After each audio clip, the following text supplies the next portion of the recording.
Hi, I'm Cynthia Rickard. For 41 years, I honed my craft as a journalist at the Youngstown Vindicator until it was forced to close its doors August 31st, 2019. 3 years after I started as an intern, our publisher, William J. Brown, died unexpectedly. I met Betty Brown, his wife, for the first time at his calling hours. For years after that, Betty was an enigma to most of us in the newsroom.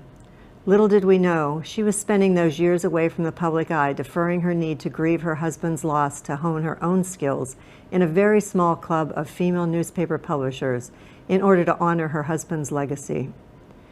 Betty Brown Jagnow died February 4th at the age of 92, leaving a rich legacy of her own after shepherding the Vindicator through world and local crises, political upheavals, assaults on America's free press, technological advances, labor strife, and industry challenges.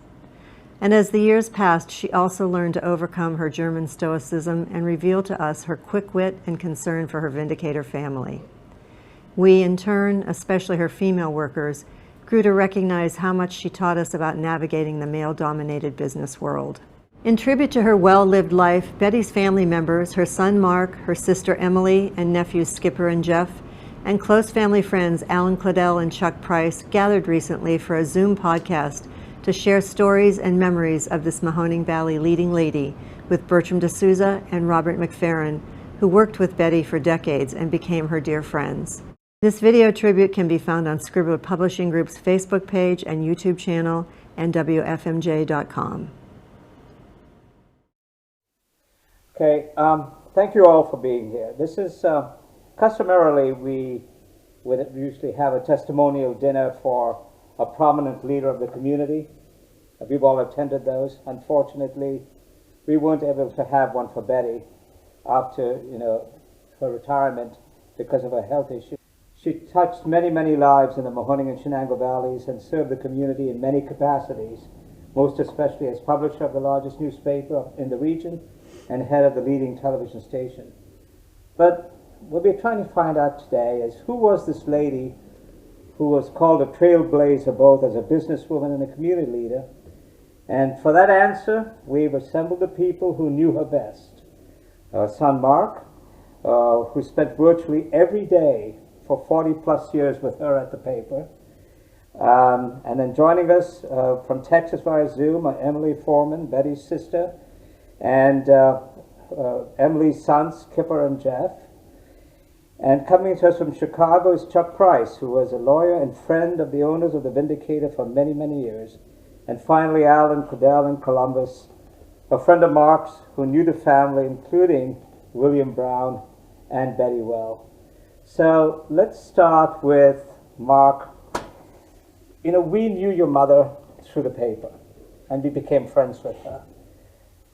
You knew your mother in the paper, but also outside the paper. So tell us about her. Give us some insight into who was this lady, what was she like, some of your fond memories of her. Well, she wasn't that different at the paper than she was on the outside, really. She was always a spitfire, always kind of shot from the hip, and always told it the way it was. So you had to be ready. But she was a lot of fun, which a lot of people didn't see in the paper. They got glimpses of it because of her foot races, which she did till she was, I think, 80, down the halls with different people. But she was, she had a real fun side outside of the paper and good sense of humor. What was it like growing up with your mom? What are some of the memories you have? She and I were together by ourselves pretty much from first grade through seventh grade. Dad, I consider William Brown my dad. Dad came onto the scene probably when I was in fifth grade, fourth or fifth grade. But we were pretty much by ourselves, and we had a good time, and she taught me some bad habits, I think. We used to go grocery shopping at Fisher Fazio's in Austintown, and We'd buy fresh baked bread from the bakery there, and she'd buy some butter, and after we got everything into the car to go home, we'd sit in the parking lot and eat bread and butter, which is probably why I still love bread and butter. And she'd, she'd make mountaintop apple pies that were, she'd buy them at the store and then bake them, and we'd have those for dinner, but then eventually we end up eating them for breakfast, which you wouldn't normally expect somebody to do, especially a mother. It was her idea, not mine, although I was all for it. She was, we had good times together, and she tried to get me to eat my vegetables till the one time she wanted me to eat the beets, and I didn't want to eat them, and I ended up spitting them out all over the wall in the kitchen, and it stained the paint on the kitchen wall, so that was the last time I had to eat beets. But, we had fun times and with Grandma and Grandpa. She was a single working mom? Yep.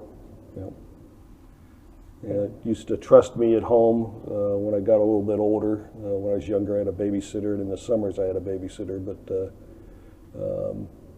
would trust me otherwise, which probably was a mistake because I wasn't supposed to watch the scary movies, which I think were on 21 at the time. But I did, so I'd wake up with nightmares, and then I'd be in trouble. Plus, I started eating peanut butter at that point, so she'd go to make sandwiches and there wouldn't be any peanut butter because I'd been eating the peanut butter while I was watching the movies. She also was church secretary as well? She was church secretary, sang in the choir for many years, was very active in the church. And that was, the church secretary part was before, I think before I was born. Right. Which is how she ended up at the office. Right. But she was, church was a big part of her life. They used to live on Collins, which was a few streets away from us. We lived on Egan, they lived on Collins.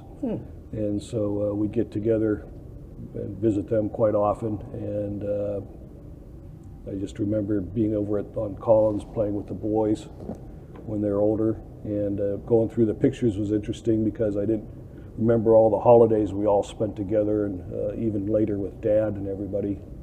It was nice to see everybody all together during the holiday periods and birthdays. Yeah.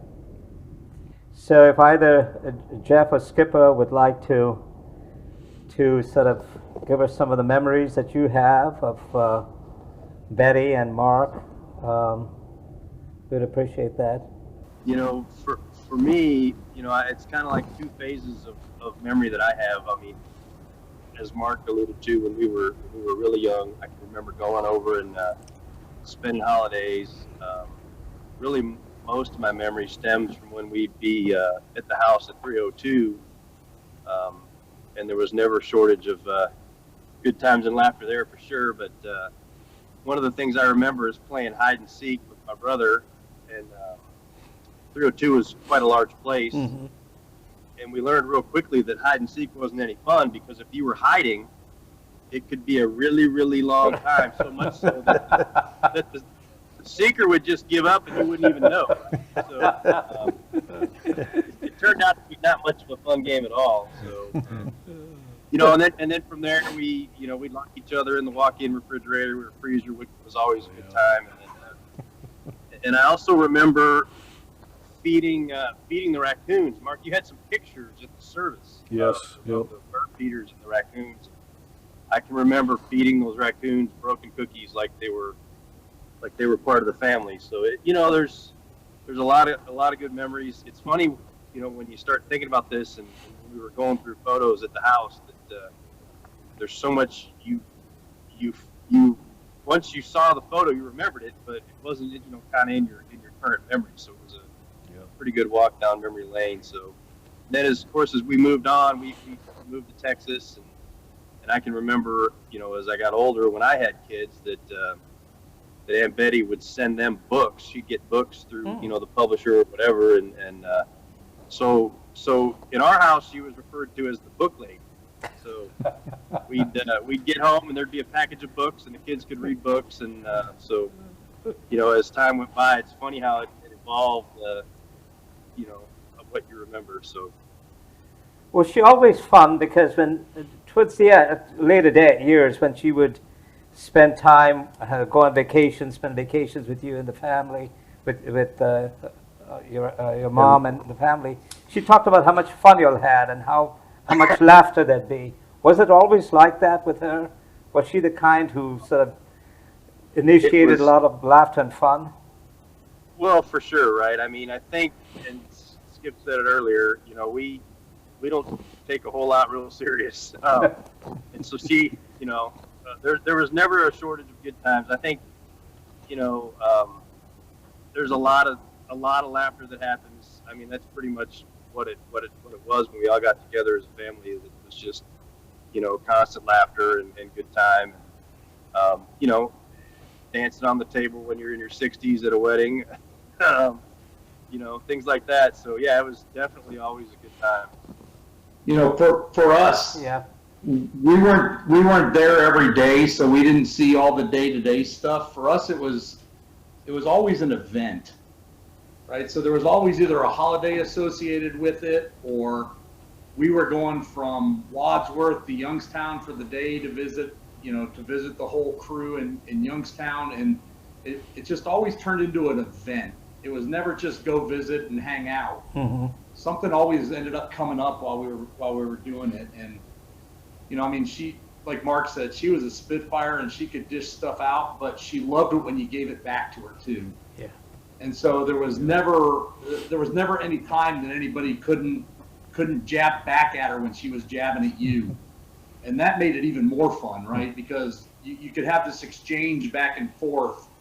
And that just made it even more enjoyable than it was when you had the whole crew there. Holy cow, who is that?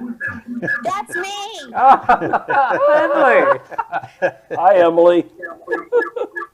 Hi. Yeah, we can see you now. It's pretty loud. I'm challenged, so I better go on. You have your laptop and your iPad on. Yeah, should I shut that? I'll shut down that. Hold on. Turn the computer off. Yeah. Now better? Yeah, it's better. Yep, there you go. Much better. Yeah, now you're good. Now I'm good. Okay. Hi, Emily. Hi there. So, I just wanted to interject Please about, do. you know, the family. We used to go and have a great time and did a lot of traveling. And one time in particular, we had a birthday party for her. And I was taking all these pictures, and then I looked inside the camera. We didn't have any film in it. So we had to rewrap all the presents and reenact it. Made her go outside and come on back in. Yeah. We had a lot of good times like that. We're the little, she was, you know, pretty somber and we're the weird. Like Skipper said, they're the entertainment side of Right. the family. We are definitely the entertainment section. Yeah. You know, the other stuff I remember from 302 was, you know, we would always go over there and we always wanted to swim in the pool because, you know, we weren't around pools very much. So Right. there was always the pool at 302. And it didn't matter if it was 50 degrees or 80 degrees. Jeff and I wanted to get in that stinking pool. And whether it was ready to get in or not. And, you know, I remember feeding the raccoons. I don't remember if Jeff said anything about that or not, but the raccoons would come to the feeders every night right by the window. And it didn't matter if we had to go home or not. We had to stay until the raccoons got there so that we could feed the raccoons the broken cookies from the grocery store that we got. And, you know, I don't remember who ate more, the raccoons or Jeff and I, but you know, every time we were over there, we had to feed those raccoons. We couldn't go home until we did. Used to irritate Mom about the raccoons a little bit because she was in charge of getting it all ready. So she'd open up the newspaper in the center section. And she'd first, I think the concoction was first they cut up and baked bread. So basically made croutons. and that they did every day, and so they put that down first, then they put dog food on top of that, then they put something else, and then they put these cookies, and it would be ready so that when Dad would come home, he'd take it out and drop it through the window, because it was about the way it was positioned, like the pictures of the raccoon that we had at the funeral service. That was in a bird feeder that was about maybe 7-8 feet off the ground, and it was a swivel top. So you'd open the window and drop the stuff down, but they'd be out there mulling around, and they wouldn't be paying any attention. And Dad would come home, and they'd hear his voice. He'd walk through the back door from the garage, and he'd say, hi, Betty. And as soon as they heard his voice, they'd scamper up the poles. We had 2 bird feeders, 2 sides. They'd scamper up the poles and be at the windows looking in. And she'd just like shake her head, says, I'm the one who gets this ready, and I put it all together, and all he does is drop it down there, and you guys don't even know I exist. And they just look at her like, what are you talking about? And then he'd drop it down, and then they'd come up later, and he'd hand them cookies, and boys would hand them cookies. And they seemed really tame, but they weren't. They just had diabetes for all the cookies. Well, we used to have a water out for them in a stainless steel tray, pan rather, not a tray. And we had to have a heating element in it, so it was, they could get to it all winter. And if you gave them a cookie that had a filling, not an Oreo, but an Oreo style, it was crazy. They'd take it down there and they'd soak it, and they'd unscrew it, and they'd lick off the frosting in the center, and then they'd eat the cookie. Wow. It was just like a kid on TV. It was just, but. Emilie, growing up, give us some of the memories of you and Betty when you were growing up together. Well, I was the bratty kid that she had to drag along. There's 12 years between her and I. Right. And so I was her charge. And so she didn't appreciate me for a lot of years. But that all changed. We became really very close. And it's been difficult living apart, and COVID and everything else that hampered my visiting her and that kind of thing. But yeah, we had a lot of good times together. Yeah, she always looked forward to the telephone calls, because when she called you, she would talk about, calling you and the conversations you'd have. She looked forward to that a lot. And even though Mom's memory faded, for the last few years, Emily'd call her every day and talk to her in the morning. Is that right? And yeah, she remembered. Well, I think so. I think she remembered my voice. I'm sure they told her sister or whatever, but she seemed to be pretty good with that. Yeah. But the times the times I used to take trips overseas, and she loved those, and she would talk about, the fun it used to have. She loved being with you and Skip, and she'd talk about Skip a lot. She really would, and sort of loved traveling with you.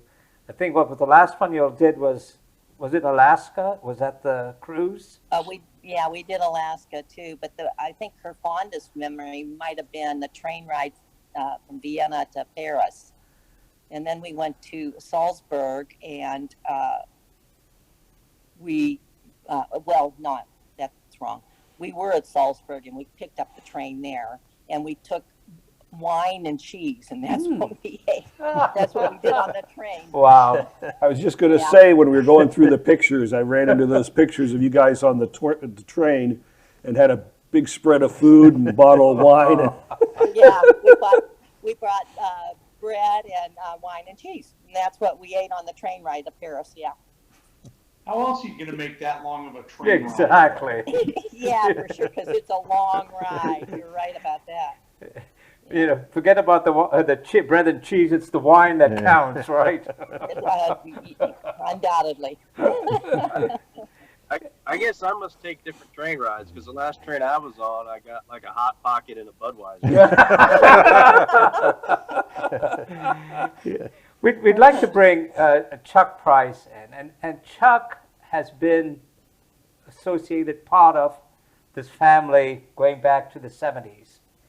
And not only was he the lawyer for a long time, but became a friend, a good friend, close first friend. of Mr. Brown, and then a friend of Betty and Mark. Yep. And that's how I got to know Chuck. So Chuck, please give us some of your memories of Betty and of the family. Well, I'd be very happy to, because it is a special family. The Brown family is quite an unusual family, because Betty and Bill and Mark viewed the newspaper not just as a business, but as a special trust that they had for the community. And it was very rare to see business people who act like that. And Betty, time and time again, was extraordinarily concerned about what was going on in the community, what could be done to make things better.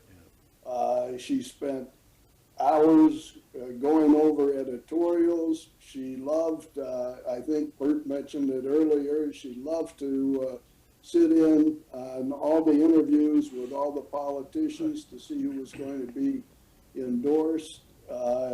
But she was very, very special in her dedication to the Youngstown area, and in recognizing that it was of tremendous importance to have a newspaper that provided primarily local news to the valley. And so that's my strongest memory of all the Brown family, because Bill was exactly the same way, and Mark was exactly the same way. And they made their decisions based on what was good for the area, not what was necessarily good for their business. And they invested a substantial sum of their own money in order to have that newspaper continue. And that's my overall memory of the Brown family. But now Betty had a few other little quirks that that I found very interesting, and what I always got a kick out of is the salespeople who didn't know her would underestimate her tremendously, because she was of slight stature, and so they would come in and they would make their sales pitch and think they could walk all over her, and they would find out very quickly they couldn't do that. And as soon as they left, she always had a 1 or 2 word description for each of them that was quite humorous. So she was underestimated in that many times. But she also, I think Mark mentioned, she was not afraid to be a little outspoken at times. I remember one time I was in her office and an employee came in, and the employee wanted her to buy some kind of decoration for the office. I can't remember exactly what it was, and the employee made a big pitch, and she just sat there and looked, and when the employee was finished, she said no. The employee left, and she turned to me and she said, "You know, a lot of people think I may be cheap." She said, "I'm not cheap, I'm just frugal." But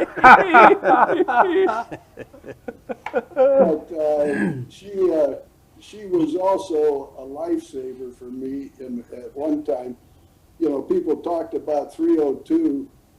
Well, our kids went down there at least once, and were quite taken with the swimming pool that all of you have mentioned, as well as the size of the house. But Betty was wonderful with the kids, and so she always remembered them, always asked about them. But when she got these little promos from the people would send if she thought that it was something that the kids might like. She'd set it aside, and when I showed up, she'd give me something for Scott, like the Star Wars. But one Christmas, she really saved me, because Cabbage Patch dolls were the most important thing that any young girl could have. Right. And of course, I couldn't find one. And so I happened to be in Youngstown, and she said, "Do you have your Cabbage Patch doll for Lori?" And I said, "God, Betty, I can't find one anywhere. I've tried, looked all over the place." And she said, "Well, would you like to give her this one?" And she had a Cabbage Patch doll that somebody had sent in as a promotion. So I got to be a hero at Christmas time, thanks to Betty. So it was a wonderful relationship with her and with Bill and with Mark, and it really is a special family, and a family that concerned about the community and worked so hard and continues to work hard to try to strengthen the Youngstown area. So anyway, You know, Chuck, you were intimately involved in the negotiations, the contract talks that unfortunately resulted in that 9-month strike by the Guild. And I found with Betty, she was personally hurt by that strike, and felt that she had been betrayed by people who she considered family. And, you know, that struck me, because she used to talk about she never imagined that this would happen. And I'm sure you heard her talk about that. Absolutely, because Betty had her MBA. She managed by walking around. Right. And she knew all the employees. She spent time with them, talked to them. She had her own little way of walking through the plant and the editorial department every day to see people. And she did consider it a family, and was extremely distressed. And I don't think she really ever got over No, she didn't. with that strike. So it did hurt her, because she considered the paper her family. Mm-hmm. You know, let's bring in Alan Claudel, who's Mark's longtime friend. And Alan not only remembers Betty and Mark, but also was there when Mr. Brown, you know, was around. So Alan, please join us and share with us some of your memories, please. Well, one of my favorite stories. Can you hear me? Okay. Yes, we can. One of my it was one of the initial stories. This was sometime over break, early on after I met Mark. I went out to 302 and picked Mark up, and we went out for a night on the town. And it ran at Inner Circle Pizza, I think, on Rain Avenue. And ran into some of Mark's classmates from Boardman High School who happened to be female. And as the hours ticked on, we went out for breakfast somewhere, I think at Denny's up on 224, and we probably didn't get home till 2:30, 3 o'clock in the morning. And came up the drive at 302, the lights are still on, and Mr. Brown is still in his 3-piece suit, I think the Brooks Brothers suit, if I recall. And he had, you know, one of those very formal suits with a pocket watch. Right. Am I not correct, Mark? And Betty was there too, sort of glaring at me like, "Who is this?" Because I probably thought Mark had been kidnapped by this crazy kid from Liberty. But you know, they were very, very nice. But one of the things that I always remember about Betty is her the back and forth, as I think you all have mentioned, the repartee that she would have, and she didn't suffer fools. And I'm someone who enjoys bantering with people and being sarcastic and non-serious, and whether I came down to the paper or I was out at the house, or I think I may have had one incident where she didn't say anything. And Mark, you may remember this. Mark and I went to Florida after spring break. I think this was after your dad passed away. And she had a Cadillac that had an automatic trunk. And I think I put the luggage in or something, and I slammed the door of the trunk. And she kind of grimaced because it was supposed to be, I think it broke the trunk. She didn't say anything to me. But Mark told me afterwards, he's like, my mom was really biting her tongue there when you slammed that trunk, because that's like some fancy schmancy, had some mechanism to it that was automatic, and when you did that, it like stripped the gears of the trunk. But no, I do remember that. Enjoyed seeing her. The last time I think I saw her in person was there may have been a newspaper association meeting in Columbus, and Bertram and Mark and your mom stopped over at the house, and I think she looked around and thought, what's a public employee living like this for? How, where we're paying the attorneys for the state way too much. She may not have said that to me, but I could see she was thinking it. She must have read it in one of Bertram's columns. Yeah, exactly. That's why we're going to have a part 2 to this, to roast Bertram for his castigating public employees over the years. But anyway, those are pretty much my basic memories. Very nice. Obviously, cared very much not only for the paper, but Mark and Betty had a very special bond that I could sense, and just a wonderful person who was a woman before her time. That she was a leader in the community as a female. I mean, think about how many females in the country ran a paper as well, and especially as well as she did. After some trying circumstances of losing a husband, and with a community whose economy was faltering, and constantly being criticized by some of the crazy politicians in the area. She was certainly a champion, like, as it's been mentioned, of the community and of her family. She always talked about how kind and polite and generous Mr. Brown was, which he was at the paper as well. And sometimes people mistook that for weakness until they had to deal with him. And when he'd get angry, they'd know he'd get angry, because I know there was a certain politician out of Columbus who took exception to one of my columns and actually came from Columbus to talk to Mr. Brown, and thinking that he was going to be able to get the better of Mr. Brown. And he left there knowing that he better not do that again, because I think Bill Brown basically put him in, which is what Betty used to do, especially with the politicians. But the one story that I did not get to tell at the funeral that sort of struck me as somebody, as how different Betty was one night we had gone out to dinner, and I had ordered a martini. And so when the drinks came, she looked at me, and I was going to sip my martini, and she kept staring at me. And I looked at her and I said, is something wrong? And she said to me, she says, every evening I would fix Bill a martini when he came home, and have it waiting for him. As soon as he'd walk in the door, he'd take a sip and he'd say to me, your martinis are better than the ones they serve at the country club or the Youngstown club.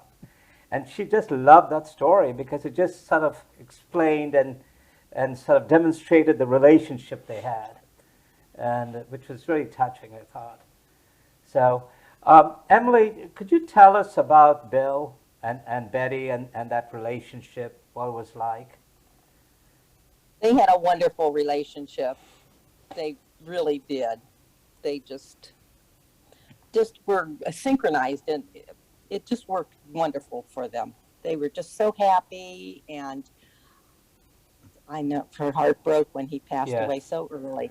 Yes. Yeah. Yeah, she never So- ever got over that. His I don't dad- think so. Yeah. No. They just had the best time together, and we did a lot of things that were kind of wild. I mean, I am the one that sprayed Bill Brown in the mouth with whipped cream. Oh, yeah, that's right. I mean, you name it, we did it to that poor man. He was always so kind, But I doubt deep in his heart, nobody ever did that to him, I'm sure, before. Oh, But no. I think he really enjoyed it, don't you, Mark? Oh, yeah. Do you remember that? Oh, yeah, I remember that now you say it. Even worse than that, if she couldn't do it herself, she'd give it to Jeff or I, and we'd do it. Yeah, he really enjoyed it because you could see in the pictures, even though the older ones aren't very clear, but whenever the Jeff or Skipper were there, he'd be you could see it in his eyes. It'd be kind of glowing. He enjoyed having them around. Yep. Yeah. Well, it was a pretty quiet house till we got there. Yep. Yeah. But And then Jeff made it loud. Yeah, must have been. That's how it works. Yeah. It certainly wasn't me. But Dad always, his idea of relaxing was on Saturday and Sunday. Instead of a suit, he'd wear a sport coat and a tie, but a sport coat instead of a suit, full suit. And even when we went to Cedar Point, you go in shorts and a T-shirt. Mm-hmm. Dad went up, in dress slacks, a regular shirt, business shirt, a tie, and a sport coat. And that's how he went to Cedar Point with Mom and I. And then we went on one of those log rides, with the water. And I watched when we were in line and figured out what seat to be in to really get wet. So I pushed around, and when we got up there, so Dad would be in that seat. And then when we went down, he came off and he was drenched. Oh. And Mom realized what I was doing, and when we came off and were coming out, I caught Mom's face at first, and she was ready to kill me because she saw what happened to Dad, and I'm like, oh, I'm in trouble. Well, when he came out behind me, he was laughing and grinning, and he had a great time. He was so happy. So I never got yelled at for that. But yeah, he always, he'd have a good time, but he was always dressed that way no matter what. So, and he was in his sport coat and tie when he got the whipped cream. Yep. Robert McFerrin, and you met him. I know that Alan and you talked on the phone. Mm-hmm. Robert also was close to Betty. He was our art designer at the Vindicator, and Robert also has some memories of Betty. Oh, yeah. I mean, I think everyone's talked about her small size and her stature. It was funny to see, because you could tell by her walk what the mood was, and you would sense it. And if she's coming in fast and low, everyone sat there quietly, like, I hope she's not coming to me right now, because she's on a mission. And yeah, she was quite a sweet woman. Yeah, That's true. I had forgotten about how I used to watch for that too. Like she'd come in and she was kind of leaning and moving. It's like, She, even though she had an important position, she never used that. And I know when politicians would come for the editorial board meetings and they'd see her in the room, you could tell there was this sense of almost fear that the publisher was sitting there, and she would never say anything. She'd just watch. And as they left, she'd make some comments to me, but invariably I'd get a phone call from the politician saying, so what did the publisher say about me? It was just funny. Here's this woman. she was very private. I think, like, if you went out to supper with them, and you'd be sitting there, you'd see judges and other politicians around, and they never approached them because they knew them, but you could tell they were watching, your mom, they watched. It's like... I never thought about it, but she really didn't have an ego. Because I remember with Chuck, we'd be in negotiations and we'd break for lunch and we'd want to keep working during lunch. So we'd grab our stuff and we'd go down to the Youngstown Club. But we couldn't go up to the men's dining room because the rule at that point was there were no women allowed on the men's floor at lunch. So we'd have to go down to the women's floor, and you got all these women down there eating lunch, and then they go and play cards, and they're having wine, and they're having a good time, and we're in a corner trying to work. And there are a couple things that came out of that. One, I think all the women in the community kind of stood up and paid attention that here's, 5'0" mom in the middle of this group of men deciding what we're going to be doing.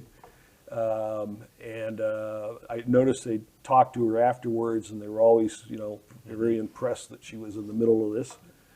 And the other thing was, Mom wasn't really irritated that we had to go down there. She thought it was a pain. But the rest of us were ticked off that, she should be up there with the rest of the business people and be able to have a meeting up there. So it was the rest of us who raised the stink with the Youngstown Club, and put pressure with some of our other local contacts. They finally did change the rule that they opened up the men's floor for women at noon, and you ended up only having business women go up there because the other ones who were there for social time didn't want to be up with the stuffy men anyway, so they stayed down, had a good time on the 12th floor, and then but then we could have a business meeting up on 13. So, but she didn't. The fact that she was not treated the same didn't faze her. She didn't like it, but I'm sure underneath she was unhappy, and she still. I remember she used to complain about. And this was maybe when, Emilie, you would have been like 2 or something, but there was a time when they would come when she was a little girl, and the FBI went to visit the house. Yeah. And they took her diary, and she's still mad about them taking her. Well, you wouldn't have even been born, come to think of it. I don't think. No, I was born later than that. Yeah. And they took her diary, and they came to the house because Grandpa was German and had immigrated. Grandma and Grandpa immigrated from Germany between the 2 world wars. Yeah. And he was over here working he was a bricklayer, brick mason, and he relined the blast furnaces, which was part of the war effort to make the steel. And so they got investigated because he was German and didn't speak the best English, but he was okay. And then, plus I'm sure it was because his brothers were over in Germany fighting for the Germans against us at that time. But the one thing that did stick in her craw was that the FBI took her diary as a little girl and she never got it back. She still complained about that. That's why she into loved her using. 70s. That's why she loved using the German word for asshole all the time. she would use that. It was the funniest thing because whenever I'd come out to the house once we had to have the caregivers, I'd try and come in and I'd sneak up behind her because she, her hearing wasn't good even with the hearing aids. Plus they'd have the TV on so loud you couldn't hear anyway. But I'd sneak up behind her and say, "Hi, Mom," and she'd levitate off the couch. Then she'd make some comments about me or something. And occasionally she'd cuss at me in German. Well, I came to find out, I'd say to the caregiver, I said, "Well, you know what that is?" And he'd go, "Oh, yeah." And she'd tell me. And I found out Mom had slowly taught every one of the caregivers a handful of German cuss words. They didn't know anything else, but they knew these 3 or 4 cuss words. They were all familiar with them. Yeah, Catherine and William had great fun with the word. He taught us too, Mark.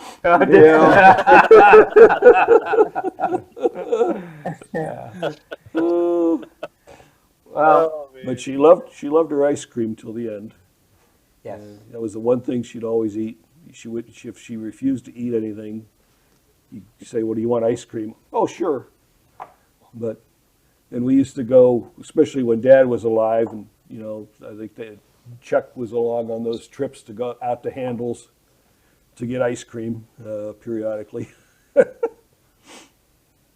But she always enjoyed that too. One of her favorite stories was how she got to the paper.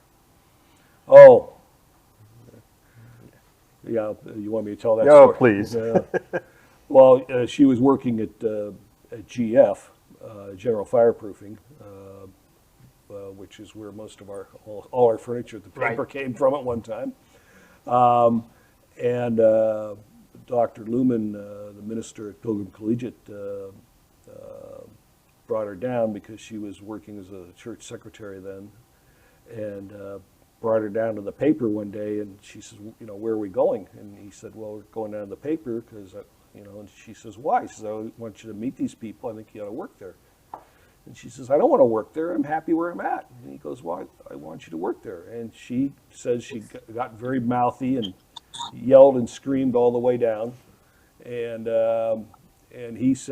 she said, "Why?" And he said, "Because I think you ought to be working somewhere where there are people that I like that are good people. And that's why you're going to go down there and be interviewed." And she complained and complained and went down and interviewed and then got offered a job and took it. So she started April 1st, 1948. Always made note of that. Yeah. April Fool's Day. April 1st. Yeah. Yeah. Any other memories to share since we're getting to be almost an hour? It's been a fascinating conversation. I want to make sure I set the record straight. It Uh-oh. was me dancing on the table with her at my brother's wedding, but it was her idea. Oh, yeah, right. So for the record, she forced me to do it, not the other way around. Yeah, you're right.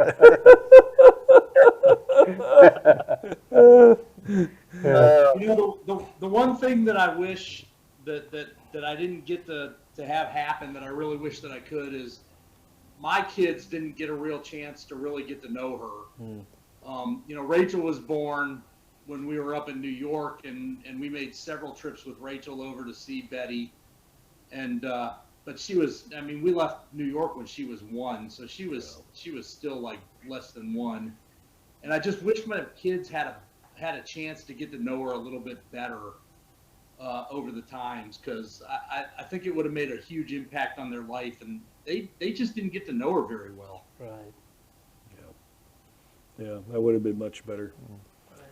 But Alan was talking about how she had an impact on his kids, and Jeff was talking about the book lady, and that's kind of how she's known in our family with both of my kids and both of Jeff's kids. She's the book lady, but they really never got a chance to know her. And she made an impact on everyone at the paper and everyone in this community. Yep. Emilie, any closing words? No, I'm good. I won't reveal the bad thing. We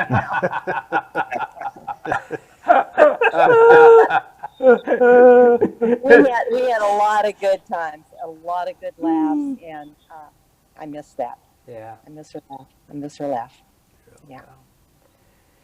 Well, we appreciate this, and hopefully this would be a permanent tribute to a wonderful woman, a very talented woman, and a very powerful woman who changed a lot of lives in this community, and including mine, and I'm sure Robert's. Yes.